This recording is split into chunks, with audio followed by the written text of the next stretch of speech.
एकमेकांवाचून करविना भाग 35. नामकरण सोहळा होईपर्यंत अक्षतला मीराच्या खोलीत जाऊ दिले जात नव्हते आणि अक्षत मीराला घरातल्या घरातच फोन करायचा. पण यावेळी मीरा त्याच्यावर नाराज झाली म्हणून फोन डिस्कनेक्ट झाला. म्हणून आत अक्षत त्याची उशी घेऊन हॉलमध्ये झोपायला गेला. ही नेहमीच अक्षतची आवडती जागा होती.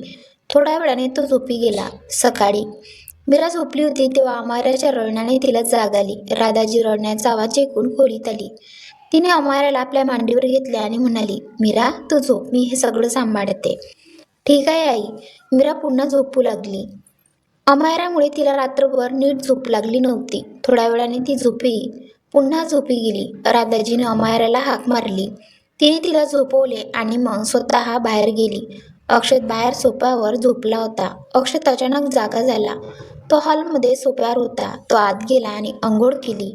आज एका खटल्याची सुनावणी होती आणि अक्षतची उपस्थिती अत्यंत महत्त्वाची होती. अक्षतने पांढरा शर्ट आणि काळी पॅन्ट घातली होती. तो त्याचा काळा कोट आणि फाईल्स घेऊन खाली गेला. अक्षतने जेवणाच्या खोलीत सगळे नाश्त्यासाठी बसलेले पाहिले. अक्षतही आला आणि बसला. त्याने पटकन नाश्ता संपवला आणि राधाजी स्वयंपाकघरात व्यस्त असल्याचे पाहिले. अक्षत शांतपणे उठला आणि मीरा असलेल्या खोलीकडे गेला. कोर्टात जाण्यापूर्वी त्याला त्याच्या मुलीला भेटायचे होते. अक्षत खोलीत आला तेव्हा त्याला मीरा झोपलेली आणि अमायरा तिच्या शेजारी पडलेली दिसली. अक्षतने त्याच्या मुलीकडे प्रेमाने पाहिले, गुडघे टेकले, अमायराच्या डोक्याचे चुंबन घेतले आणि हळुवारपणे म्हणाला, गुड मॉर्निंग राजकुमारी. अमायरा तिच्या छोट्या डोळ्यांनी अक्षतकडे पाहू लागली. अक्षत हसला आणि म्हणाला, मी आता कोर्टात जात आहे. मी संध्याकाळी परत येईन. मग आपण दोघे खूप बोलू. काल रात्री तुझ्या आईशी माझे भांडण झाले. मला सांग, कोणी स्वतःच्या नवऱ्यावर असे हसते का?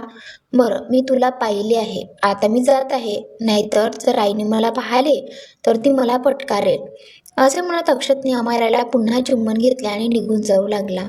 2 पावले पुढे गेल्यावर अक्षत मागे वळून झोपलेल्या मीराकडे पाहत होता. तिच्याकडे येत तो म्हणाला, लढाई एका बाजूने आहे, प्रेम एका बाजूने. त्याने मीराच्या डोक्याचे चुंबन घेतले आणि मग निघून गेला. सुदैवाने राधाजीने त्या क्षणी त्याला पाहिले नव्हते. अक्षतने त्याची बाईक सुरू केली आणि निघून गेला. कोर्टात परतल्यावर तो त्याच्या कामात व्यस्त झाला. अक्षत दर अर्ध्या तासाने घड्याळ तपासत असे आणि त्याला वाटले की आज वेळ खूप हळूहळू जात आहे. अक्षत दिवसभर कामात व्यस्त होता. गेल्या काही दिवसांपासून त्याला त्रास देत असलेल्या केसमध्ये आज थोडी प्रगती झाली होती आणि त्याच्या जिंकण्याची शक्यता वाढली होती. संध्याकाळी अक्षत आनंदाने घरी परतला. त्याने त्याचा कोट आणि फाईल्स सोफ्यावर टाकल्या आणि थेट मीराच्या खोलीकडे निघाला. पण राधाजीने त्याला पुन्हा दारात थांबवले. अक्षत म्हणाला, बरं, मी बाहेरून पाहू शकतो? राधाजी बाजूला होत म्हणाली. अक्षत दाराशी उभा राहिला, त्याच्या मुलीकडे पाहत राहिला आणि मग निघून गेला. असेच 4 दिवस गेले, जे अक्षतसाठी खूप कठीण होते. रविवारी नामकरण समारंभ पार पडला. अक्षत आज खूप आनंदी होता, कारण तेव्हापासून तो त्याची मुलगी आणि मीरासोबत राहणार होता. घर सुंदर सजवले होते आणि पाहुण्यांसाठी जेवण आणि ज्यूसची व्यवस्थाही घरी करण्यात आली होती. आज सर्वजण घरी होते. थोड्या वेळाने पुजारी आणि इतर पाहुणे आले. अमरजींना काही तातडीच्या कामासाठी शहराबाहेर जायचे होते म्हणून ते येऊ शकले नाहीत, पण त्यांनी सौंदर्याला पाठवले होते. मीरा आणि त्यांच्या नातीसाठी अनेक भेटवस्तूंसह. अंघोळ केल्यानंतर मीरा हॉलमध्ये गेली, जिथे तिच्यासाठी बसण्यासाठी सोफा ठेवला होता. मीरा त्यावर बसली. अमायरा तिच्या मांडीवर होती. पुजारीने पूजा सुरू केली. थोड्या वेळाने त्यांनी अक्षतला मीराच्या शेजारी येऊन बसण्यास सांगितले. अक्षत येऊन मीराच्या शेजारी बसला. पूजा सुरू झाली. पूजा सुरू असताना अमायराने अक्षतचे बोट धरले. हा क्षण अक्षतसाठी खूप सुंदर होता. तो तिच्याकडे प्रेमळ नजरेने पाहू लागला. मुलीच्या कुंडलीनुसार तिचे नाव अणे सुरू होते, ज्याची राशी मेष आहे. तुम्हाला आवडणारे कोणतेही नाव निवडू शकता. पंडितजी अमायराच्या डोक्याला टिळक लावताना म्हणाले. पंडितजी, आमच्या अक्षतदादाने आधीच मुलीचे नाव अमायरा ठेवले आहे. निधी म्हणाली, हे आणखी चांगले आहे. अमायरा हे नाव खूप छान आहे. ती घरात आल्यानंतर तुमच्या आयुष्यात प्रगतीची शक्यता आणखी वाढेल. पंडितजी अक्षतकडे पाहत म्हणाले. पंडितजींना देणगी देऊन निरोप देण्यात आला. आता शास्त्री हाऊसमध्ये विना संगीताशिवाय कार्यक्रम आयोजित केला जाऊ शकतो का? नीता आणि तनू यांनी नृत्य आणि संगीताची व्यवस्था केली. आणि सर्वजण हॉलमध्ये जमले. अक्षत अमायराला घेऊन त्याच्या जिजूकडे आला. सौंदर्या त्या मीराजवळ येऊन बसल्या. पैसे मागणाऱ्या महिला ढोलक वाजवू लागल्या. निधी, नीता आणि तनू नाचू लागल्या. विजयजी इतर पाहुण्यांमध्ये व्यस्त होते. आजू त्याच्या वयाच्या लोकांशी गप्पा मारत होते. अक्षय सोमी जिजू सोप्यावर बसून अमायराशी बोलत होते. काही वेळाने अक्षतला काहीतरी आठवले आणि त्याने अमायराचा फोटो काढला आणि निहारिकाला पाठवला. काही वेळाने उत्तर आले, ती पूर्णपणे तुझ्यावर गेली आहे, अगदी राजकुमारी सारखीच. माझ्याकडून तिच्यावर खूप सारे प्रेम. उत्तर पाहून अक्षत हसला आणि मीराकडे पाहून तो विचार करू लागला. जर मीरा नसती तर मी तुला प्रेम म्हणजे काय हे कधीच समजावून देऊ शकलो नसतो. सालीसाहेब, कुठे हरवला आहात? ठीक आहे ठीक आहे, तू मीराला पाहत आहेस का? ती छान दिसते ना?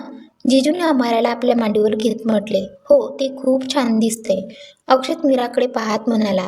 तसे तुमच्या कुटुंबातील सदस्यही क्रूर आहेत. त्यांनी तुम्हा दोघांना वेगळे केले. पण आजपासून तुम्ही दोघे एकाच खोलीत राहू शकता. जिजू अक्षतला चिडवत म्हणाले. मी लवकरच परत येईन. तुम्ही तिची काळजी घ्या. असे म्हणत अक्षत उठला आणि निघून गेला. निधी जवळून जाताच निधीने त्याला धरले आणि सर्वांसमोर आणले आणि त्याला नाचण्यास सांगितले. बिचारा अक्षत इतक्या महिलांमध्ये कसा नाचू शकतो? त्याला निघून जायचे होते, पण अर्जुन निधीला मदत करण्यासाठी आला आणि म्हणाला, अरे अरे, आज तुला नाचायचे आहे. हे बोलत असताना जिजूकडे पाहत, जिजू नाही का? हो अर्जुन, अगदी बरोबर, ते म्हणाले. अमायराला आपल्या कुशीत घेऊन अर्जुनकडे चालत गेले. त्यांनी अमायरा नीताच्या हाती दिली आणि अर्जुनला अक्षतला नाचण्यासाठी आमंत्रित करण्यास सुरुवात केली. ते सहमत होणार नाही हे लक्षात येताच अक्षतने सोमीजी आणि अर्जुनला ओढले. निधीने ढोलक वाजणाऱ्या महिलांना थांबवले आणि म्युझिक सिस्टीमवर गाणे वाजवले. अर्जुन, अक्षत आणि सोमीजी नाचू लागले. घर आनंदाने भरले होते आणि सर्वजण खूप आनंदी होते. अर्जुनने नीताला उभी दिली आणि मजा करत असल्याचे पाहिले, म्हणून तो जवळ आला आणि तिचा हात धरला आणि तिला त्याच्यासोबत नाचायला लावण्याचा प्रयत्न केला. हसत हसत नीता अर्जुनसोबत नाचली. चिकू आनंदाने सोप्यावर उड्या मारत होता. त्याचे आईवडीलही नाचत होते. निधी ही सर्वांसोबत नाचत होती. अर्ध्याहून अधिक पाहुणे जवळजवळ निघून गेले होते. राधाजी मीराला उर्वरित पाहुण्यांशी ओळख करून देऊ लागली. शास्त्री हाऊसमध्ये सगळं ठीक होतं. अमाराच्या आगमनाने कुटुंब खूप आनंदी होतं. अक्षत तिला क्षणभरही एकटी सोडत नसे आणि कदाचित म्हणूनच मीराजवळ रडणारी अमायरा अक्षतच्या मांडीवर येताच शांत व्हायची. वडील आपल्या मुलींवर खूप प्रेम करतात. एक आठवडा उलटला. आता मीरा आणि अमायरा पूर्णपणे ठीक होते. अक्षत त्यांच्यासोबत त्याच्या खोलीत गेला. एका रात्री मीरा अमायराला झोपवत असताना अक्षत खोलीत आला. आज त्याचा मूड चांगला होता. तो मीराजवळ येताच मीरा हळूच म्हणाली, ती उठेल. अक्षतने त्याच्या मनगटावरील घड्याळाकडे बोट दाखवून विचारले आणि मीराने 5 मिनिटे वेळ दाखवला. अक्षत येऊन खोलीच्या खिडकीजवळ उभा राहिला आणि आकाशात चमकणाऱ्या चंद्राकडे पाहू लागला. अमायराला झोपवल्यानंतर मीरा अक्षतकडे आली.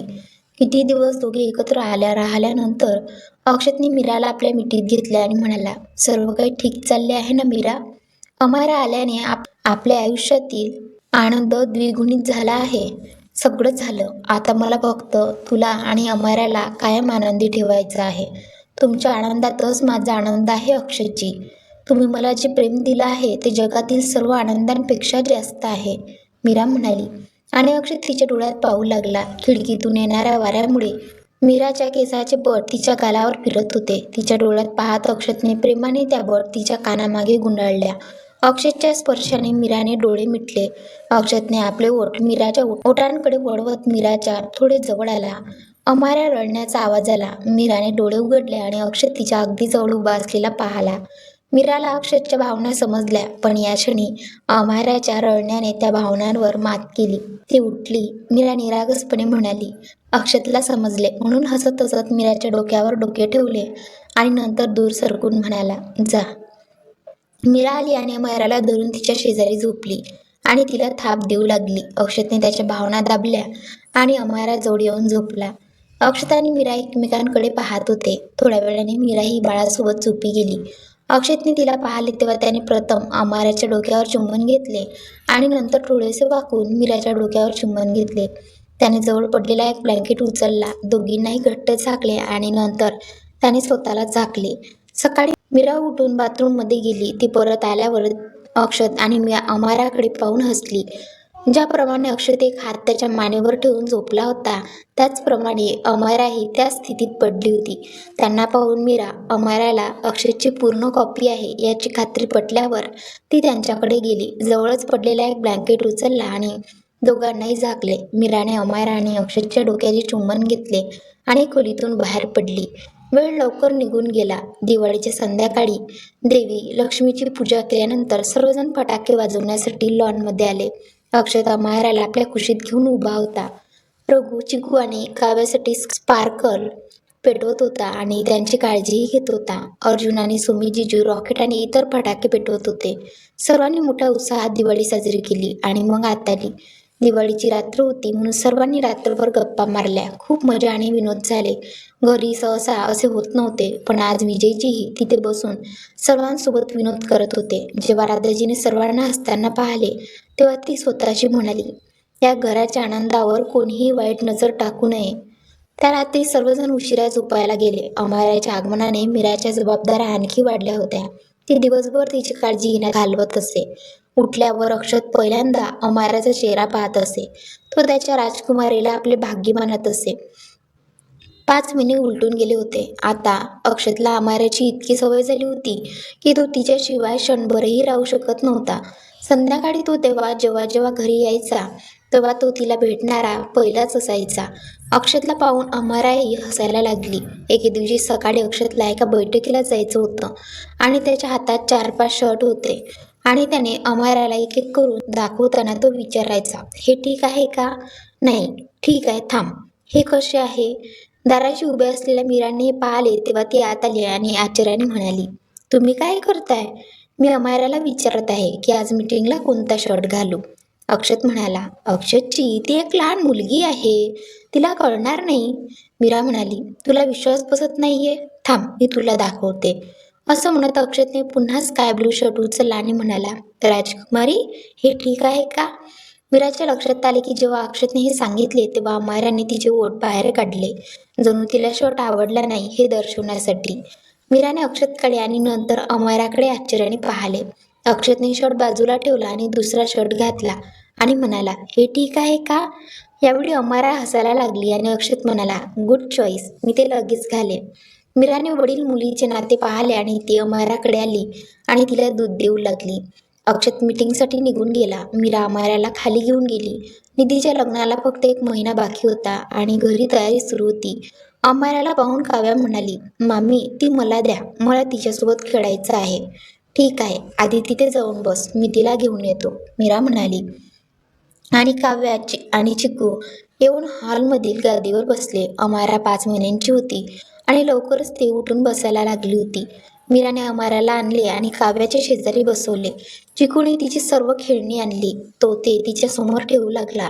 काव्य आणि चिकू अमरासोबत खेळू लागल्या. मीरा आली आणि इतरांसोबत बसली. राधाजीने मीराला पाहिले आणि म्हणाली, मीरा, आज संध्याकाळी सगळे बाहेर खरेदीला जाणार आहेत, तू त्यांच्यासोबत जा. पण आई, अमरा, मीरा म्हणाली, मी तिची काळजी घे, तू सर्वांसोबत जा. लग्नाच्या इतर तयारी नंतर करायच्या आहेत, तू त्यात व्यस्त असशील, राधाजी म्हणाली. चल मीरा, तू नाही आलीस तर मी जाणार नाही, निधी म्हणाली आणि मीराने होकार दिला. दिवसभर सगळे आपापल्या कामात व्यस्त होते. संध्याकाळी अर्जुन लवकर घरी आला कारण त्याला सर्वांना खरेदीला घेऊन जायचं होतं. नितार्थ मीरा आणि निधी येऊन गाडीत बसले आणि अर्जुन त्यांच्यासोबत निघून गेला. चिकू आणि काव्या बाहेर बागेत खेळत होते आणि राधाजीने अमराला धरले होते. आजी हॉलमध्ये आल्यावर ती राधाजीला म्हणाली, राधा, तिला माझ्याकडे आण आणि तू स्वतःचे कामही करू शकतेस. राधाजी अमराला आजीच्या जवळ गेली आणि तिथे सोडले. मार्केटमध्ये खरेदी करायला बराच वेळ लागला. अक्षत कोर्टातून परत आल्यावर त्याला अमरा हॉलमध्ये एकटी बसलेली दिसली. तो तिच्याकडे गेला आणि तिला उचलून घेतले आणि ओरडला, मीरा, मीरा, तू कुठे आहेस? मीरा सगळ्यांसोबत मार्केटमध्ये गेली आहे, राधाजी म्हणाली. आई, तू मारायला असं एकटं का सोडत आहेस? ती लहान मुलगी आहे, मीराने तिची काळजी घेतली पाहिजे. अक्षत अमराबद्दल थोडासा पॉझिटिव्ह वाटत म्हणाला, बेटा, मी तिला निधीच्या लग्नासाठी काही सामान आणि काही कपडे आणण्यासाठी पाठवले आहेत, राधाजी म्हणाली. ठीक आहे आई, पण सध्या तरी ते जाऊ दे, मी माझ्या खोलीत जातो, अक्षत म्हणाला, अमराला उचलून पायऱ्यांकडे जात. त्याच्या खोलीत पोचल्यावर अक्षतने अमराला बेडवर बसवले आणि त्याचे बूट काढू लागला. अक्षयचे लक्ष विचलित झाले आणि अमारा बाजूला जाऊ लागली. अक्षतने हे पाहिले. त्याचे बूट टाकले आणि अमाराकडे धावत गेला आणि तिला पडण्यापासून वाचवले. कसे तरी अक्षतने त्याचे बूट आणि मोजे काढले. कपडे बदलणे हे काम जमत नव्हते, कारण तो अमाराला क्षणभरही एकटे सोडू शकत नव्हता. अक्षतने त्याच्या शर्टच्या बाई गुंडाळल्या, वरचे बटन उघडले आणि अमाराला त्याच्या शेजारी बसवून मीराबद्दल तक्रार करू लागला. हे बघ राजकुमारी, तुझी आई तुला एकटी सोडून मार्केटमध्ये गेली. तिने विचारही केला नाही की तू कोणासोबत राहशील. तिला येऊ दे, आज आपण एकत्र तिला फटकारू. अक्षयची बोलणी ऐकून अमारा हसायला लागली. अक्षत भिंतीला मागे झुकला. अमाराला त्याच्या मांडीवर बसवले आणि तिला छातीशी ओढले. अक्षत तिच्याशी बोलताना त्याचे डोळे पाणावले. त्याने आपले दोन्ही हात अमाराच्या पाठीवर ठेवले आणि तिला छातीशी धरले. अक्षयसोबत अमारा देखील झोपी गेली. वडील आणि मुलगी दोघेही झोपले होते. राधाजी अक्षयसाठी चहा घेऊन खोलीत आली. त्यांना असे झोपलेले पाहून ती हसली आणि हळुवारपणे म्हणाली, हा मुलगा खरोखरच वेडा आहे. राधाजी चहा घेऊन परत खाली आली. आधीच अंधार पडला होता. गाडी येऊन घरी थांबली तेव्हा राधाजी रिलॅक्स झाली की सगळे वेळेवर घरी आले आहेत. पण मीरा काळजीत होती. आरतीचा तिने राधाजीला विचारले, आई, अमारा कुठे आहे? ती आशूसोबत वरच्या मजल्यावर आहे, राधाजी म्हणाली. काय, ती इथे आहे? मग जेव्हा त्यांना मी घरी दिसली नाही तेव्हा ते रागावले असेल. म्हणूनच मला अमाराला सोडायचे नव्हते, मीरा म्हणाली. मीरा, जास्त काळजी करू नकोस. अमारा आणि आशू झोपले आहेत. ते जागे झाल्यावर त्यांचा राग शांत होईल. जा आणि कपडे बदलून ये, राधाजी म्हणाली आणि मीरा निघून गेली. तनू, निधी आणि नीता त्यांच्या बॅगा उचलून त्यांच्या खोलीत गेल्या. थोड्या वेळाने नीता कपडे बदलून परत आली आणि राधाजीला म्हणाली, आई, प्लीज ते सोडा, मी स्वयंपाक बनवते. मी केला आहे, राधाजी म्हणाली. आई, मी आणि तनू ते बनवू शकलो असतो, तुम्ही का त्रास केलास? नीता म्हणाली. ठीक आहे नीता, तुम्ही सगळे माझेही मुलं आहात. चल, मार्केटमधून काय आणलंय ते मला दाखव. असं म्हणत राधाजी निध्याला घेऊन बाहेर पडली. त्यांचे प्रेम पाहून नीता स्वतःशीच म्हणाली, आई, खूप छान आहे. त्या दिवशी मी घर सोडून खूप मोठी चूक करणार होते, पण मी योग्य वेळी स्वतःवर नियंत्रण ठेवले आणि आज मी त्यांच्यासोबत आहे. काय झालं, कुठे हरवलीस? राधाजीने नीताला विचारले आणि नीताने तिच्या गळ्यात हात घालून म्हटले, काही नाही आई, मी तुमच्यावर खूप प्रेम करते. तुम्ही जगातील सर्वोत्तम सासू आहात. मलाही तू खूप आवडते बेटा. तुझ्याशिवाय माझे आणखी कोण आहे? आता चल जाऊया, आपल्याला नंतर इतर कामे करायची आहेत. राधाजी तिच्या खोलीत परतली. निधी, तनू आणि नीता राधाजीला त्यांनी आणलेल्या गोष्टी दाखवू लागल्या. सर्व मुलांनी स्वतःसाठी खरेदी केली, पण कोणीही राधाजीसाठी काहीही खरेदी केली नाही. राधाजी अजूनही आनंदी होती. थोड्या वेळाने मीरा खाली आली. तिच्या हातात एक बॅग होती आणि ती राधाजीला देत म्हणाली, आई, हे तुमच्यासाठी आहे. तुम्ही निधीच्या लग्नात हे घालावे. राधाजीने ती साडी पाहिली. ती खूप सुंदर कांजीवरम साडी होती आणि सर्वांना ती खूप आवडली. कसा वाटला आजचा पार्ट कमेंट करून नक्की सांगा. जसे अक्षत आणि अमाराचे नाते आहे, तसेच माझ्या मिस्टर आणि माझ्या मुलीचे नाते आहे. काही दिवस झाले त्यांची नाईट शिफ्ट लागलेली आहे आणि म्हणूनच आपले व्हिडिओ लेट होत आहे. पण ते घरी राहतात तेव्हा ते मुलीला पाहतात, म्हणून थोडा का होईना वेळेवर भाग अपलोड होत होता. पण आता ते जमत नाही आहे, म्हणून आशा आहे की तुम्ही समजून घ्याल. आणि आता आपली ही कथा 2च दिवसांची राहिलेली आहे, म्हणून पाहायला विसरू नका. आणि आपले चॅनल सबस्क्राईब केलं नसेल तर आपल्या चॅनलला नक्की सबस्क्राईब करा. धन्यवाद.